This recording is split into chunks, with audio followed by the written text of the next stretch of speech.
Sorry ass DJ.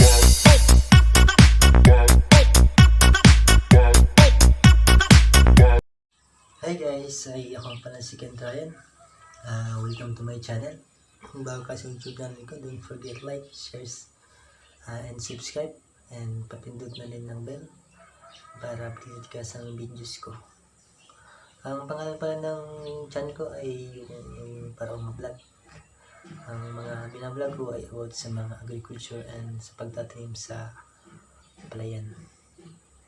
Yung bago ka sa YouTube channel ko, don't forget like, shares, and subscribe. Pag-usapan pala natin guys ay about sa herbicide. Palayan, yung herbicide na Paisero, kung mga ano napapatay niya. Ang Paisero pala ay may chemical na metamiflof na post-emergent na systemic na ang mga napapatay na yung malalaking damo na may buko na matigas. Katulad ng marupagay, buntut pusa, trigo-triguhan, malaypaya. Yan yung mga napapatay ni Paisero. Lagay ko na lang guys yung mga pictures.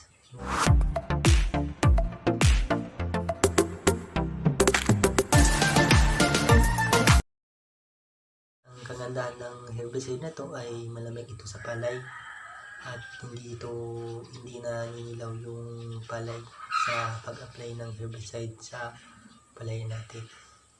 Pag-apply pala ng Paisero ay 7 to 21 days yung palay natin at yung damo, yung maliliit pa 2 to 4 leaves yung damo, or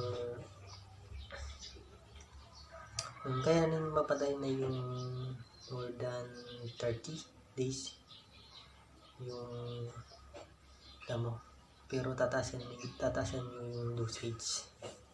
Yan yung kagandahan ni Paisero. Ng paglalagay pala sa tangki ng tank load ay 100 to 150 ml per 16 liters knapsack sprayer. Kung maliit pa, 100 ml.